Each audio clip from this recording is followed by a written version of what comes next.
budget ng Pilipinas ay hawak lang ng dalawang tao. Hawak lang siya ni Congressman Zaldico at ni Congressman Martin Romualdez. Yan ang katotohanan. Halimbawa ko dito, medyo mahaba ito, kaya pagpasensyahan mo. Ang halimbawa ko dito, sa DepEd muna tayo.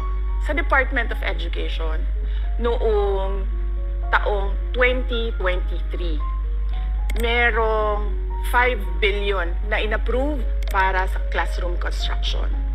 Nagulat ako kasi merong mga lumapit na miyembro ng House na humihingi. Hinihingi nila yung 5 billion, parte ng 5 billion na budget. Wala kasi akong experience sa ganyan. At saka ang pagkakaintindi ko, pag inapprove na yan ng Office of the President, ibibigay na yan, pagdediretso na yon sa approval at trabaho ng Department of Education sa construction ng mga classroom. Nagulat ako, may humingi. Magkano ba ang amin dyan? Magkano ba ang amin dyan? So sinabi ko, hindi pwede ito. Kasi ang mangyayari nito, hindi magagawa ng Department of Education ang trabaho namin na mag-construct ng classroom ayon sa classroom backlog at sa prioritization base sa backlog at sa classroom construction. So sinabihan ko yung isang congressman, sabihan ninyo si Martin Romualdez na hindi pwede chap-chapin ang classroom construction na 5 billion. Kaya kung makikita ninyo sa budget proposal na approved ng Office of the President, 5 billion yon. Pero nung lumabas yung GAA o yung budget approved noong 2023, naging 15 billion siya.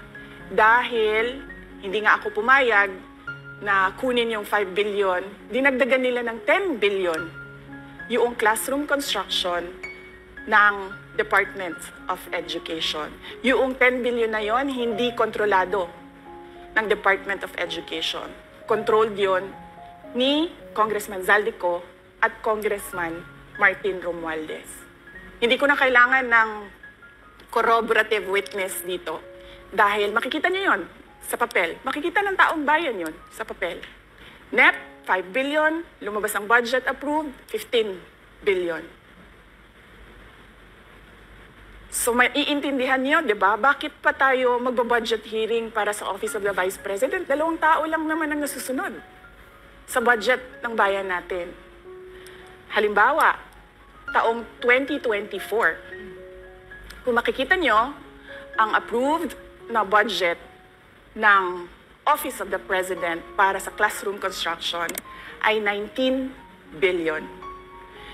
Noong lumabas na ang House version ng Appropriations Bill ay naging 24 billion ito. So, approved 19 billion, paglabas sa House, naging 24 billion. At doon sa 24 billion na yon, kung hahanapin mo sa papel, kinuha nila ang 5 billion ng repairs ng classrooms at nilagay nila doon sa 19 billion para maging 24 billion siya. So ang naiwan sa repairs, sa kawawang mga classroom, ay 1 billion. Kaya, makikita nyo, sa papel, nandyan yan. Naging 24 billion. At hindi lang yan, dahil noong 2023 ay hindi ako pumayag na hindi masunod yung DepEd na rules sa paano mag-classroom construction based on need.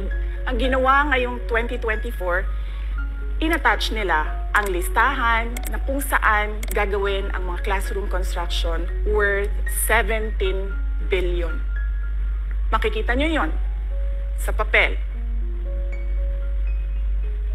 Pagdating namin sa Senate, nakita yon ng mga senador. Tinanong nila ang Department of Education, totoo ba o hindi totoo na galing sa inyo ang listahan ng 17 billion ng mga classroom construction? So sabi namin sa mga senador, hindi totoo. Hindi namin magagawa yung trabaho namin. Hindi natin masasolve ang classroom backlog kung ganito ang nangyayari. Pwede ba ninyo kaming tulungan? Yung mga senador naman, very helpful sila. Oo, tulungan namin kayo. Kaya nga, kung makikita ninyo sa interpellation ng isang senador doon sa budget hearing sa Senate, tinanong niya diretso, galing ba sa DepEd ang listahan ng 17 billion? Galing ba sa DepEd ang listahan na inattach doon sa House version? Sinabi namin hindi. Hindi galing sa amin yan. On record yon. Makikita nyo sa mga videos, balikan nyo yung mga videos. Makikita nyo. Yes, my concern, Madam Chair, Mr. President, under the GAB, I observed that there was an increase in the budget for the construction of new classrooms from 19.6 billion to 24.6 billion. However, this is my concern, which you mentioned earlier, that the repairs and rehabilitation of classrooms was decreased from 6.5 billion to 1.5 billion. I also have information, Madam Chair, Mr. President, that 24.6 billion allocated under the GAB, but only 9.8 billion from the allocation is left to the discretion of DepEd. Kaya hindi ko na kailangan ng witness kasi makikita nyo sa papel. Tapos dumating ang BICAM, walang nangyari dahil ang nasusunod doon ay si Congressman Zaldico at si Congressman Martin Romualdez. Kaya nandun pa rin naka-attach yung 17 billion na ginawang listahan ni Co at ni Romualdez. In fact, balik lang ako konti sa iyo ha. Kahit yung mga congressman, nakikita nila yung problema ng ginawa nila na pag-attach ng listahan sa budget. Kasi doon sa basic education hearing noong May 2024 ng House of Representatives, merong isang congressman nagreklamo, bakit ang tagal ng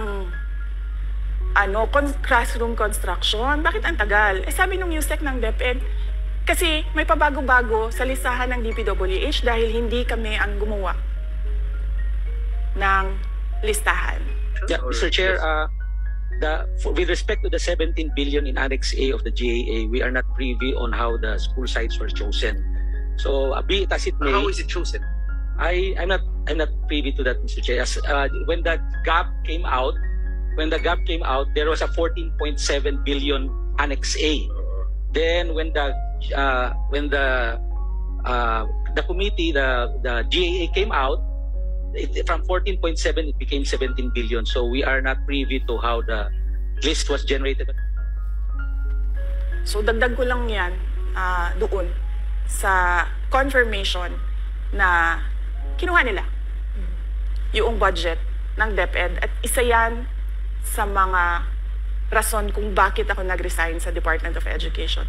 Hindi na ako papayag na sa susunod na taon, ganyan pa rin ang gawin nila at ako yung mananagot sa ginagawa nila.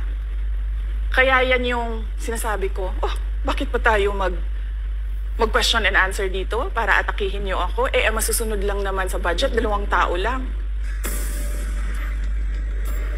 Makikita natin na let's stick to our plan, atakihin natin ito siya. Walang kinalaman sa kanyang Office of the Vice President 2025 budget proposal.